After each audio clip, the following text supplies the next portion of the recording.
Perubahan Bansos tahun 2025 baru saja diumumkan dan banyak warga langsung penasaran apakah mereka masih dapat bantuan atau tidak. Pemerintah sedang merapikan data penerima supaya bantuan banner-banner sampai ke keluarga yang paling membutuhkan. Perubahan ini bukan cuma soal nama program, tapi juga sistem seleksi dan cara penyalurannya. Jadi, penerima lama belum tentu otomatis dapat lagi kalau datanya berubah.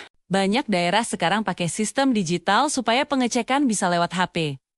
Karena itu, warga diminta jangan buru-buru panik kalau belum muncul di daftar. Bisa jadi datanya belum diperbarui dan perlu verifikasi ulang. Pemerintah juga mengikuti aturan Juknis terbaru dalam proses ini. Salah satu perubahan besar adalah integrasi data Bansos dengan data Dukcapil dan DTKS. Pemerintah ingin semua data saling terhubung supaya penilaian lebih akurat. Data keluarga, penghasilan, pendidikan, hingga kondisi sosial kini digunakan untuk menilai kelayakan. Akibatnya, keluarga yang mengalami perubahan kondisi ekonomi bisa terhapus dari daftar. Penyelarasan IKE menjadi faktor penting agar sistem tidak salah membaca data. Banyak warga yang tiba-tiba hilang dari daftar ternyata bermasalah di data kependudukan. Karena itu, pembaruan data ANIK di Dukcapil sangat disarankan. Pemerintah berupaya memastikan data yang dipakai benar-benar valid. Program yang paling sering dibicarakan tetap PKH,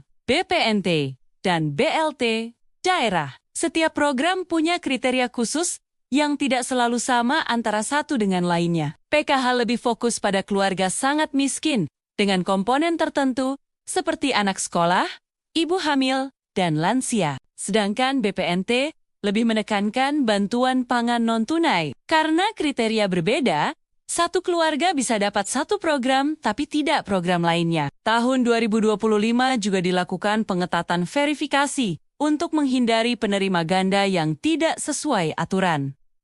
Pemerintah menargetkan bantuan lebih tepat sasaran. Itulah sebabnya banyak daftar penerima mengalami perubahan. Tahun ini pemerintah juga memberi prioritas tambahan bagi penyandang disabilitas, lansia rentan, dan keluarga sangat miskin. Daerah-daerah tertentu menerapkan batas waktu review agar penerima wajib memperbarui data secara berkala. Bila keluarga dinilai sudah lebih mandiri, bantuannya bisa dialihkan ke keluarga lain yang lebih membutuhkan. Proses pengecekan lapangan dilakukan lebih rutin untuk memastikan data sesuai dengan kondisi nyata. Tujuannya agar program bantuan banner-banner mengenai sasaran utama. Berbagai laporan daerah menunjukkan adanya peningkatan akurasi setelah sistem baru dijalankan. Namun banyak warga yang kaget karena statusnya berubah. Itulah pentingnya verifikasi rutin. Cara cek apakah kamu masih dapat bansos sekarang sangat mudah dilakukan. Pemerintah menyediakan situs dan aplikasi resmi untuk mengecek status menggunakan NIK. Selain itu, kelurahan dan desa juga punya daftar penerima yang bisa dicek secara langsung. Banyak warga memilih datang ke kantor pos atau bank penyalur untuk menanyakan jadwal pencairan. Pemerintah mengimbau warga tidak terpancing informasi palsu dari grup WhatsApp. Selalu cek melalui kanal resmi agar tidak salah langkah. Jika ingin cepat, cukup masukkan NIK sesuai KTP dan langsung muncul statusmu. Warga juga diminta mencocokkan alamat dan data keluarga saat mengecek. Untuk nominal bantuannya, PKH tetap dibayarkan berdasarkan komponen keluarga seperti tahun sebelumnya. Sementara BPNT biasanya disalurkan dalam beberapa tahap sesuai jadwal nasional dan daerah. Nilai bantuan bisa berbeda di tiap program dan terkadang mengikuti ketentuan daerah. Jadwal pencairan juga dapat berubah bila ada penyesuaian teknis dari pemerintah pusat. Karena itu, banyak daerah sering mengeluarkan pengumuman ulang. Warga diminta mengikuti informasi resmi agar tidak salah tanggal pencairan. Sistem bank penyalur atau kantor pos tetap digunakan pada sebagian besar wilayah. Penyaluran mengikuti mekanisme yang sudah ditentukan pemerintah. Jika kamu mendadak tidak dapat lagi, langkah pertama adalah cek apakah data NIK sudah benar dan aktif. Banyak kasus penerima hilang dari daftar akibat data yang tidak sinkron dengan Dukcapil. Bila ada perubahan status pekerjaan,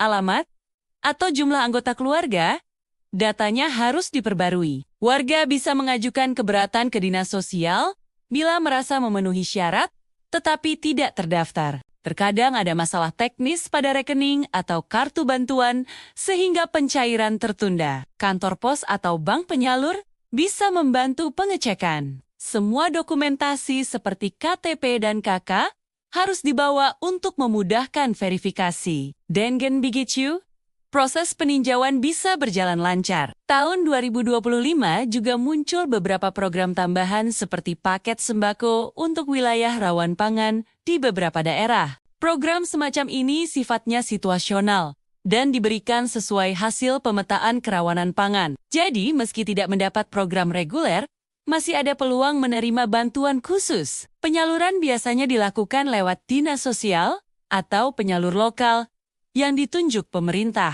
Program seperti ini sering diumumkan mendekati waktu pelaksanaan. Karena itu warga disarankan rutin memantau informasi dari kelurahan. Bantuan tambahan biasanya tidak perlu pendaftaran, cukup berdasarkan data yang sudah ada. Pemerintah menargetkan bantuannya tepat waktu. Supaya peluang tetap menerima bantuan lebih besar, warga sebaiknya aktif memperbarui data kependudukan, rutin mengecek situs resmi, juga membantu mengetahui status terbaru. Warga disarankan menyimpan dokumen penting dalam satu tempat agar mudah dibawa saat verifikasi. RT dan RW juga menjadi pihak yang membantu verifikasi, sehingga komunikasi dengan mereka sangat penting. Jika ada undangan penyaluran, datanglah sesuai jadwal yang tertera. Pemerintah juga meminta warga berhati-hati terhadap calo atau pihak yang mengaku bisa mengurus bansos. Semua proses bansos tidak dipungut biaya. Pengurusan hanya dilakukan melalui kanal resmi pemerintah.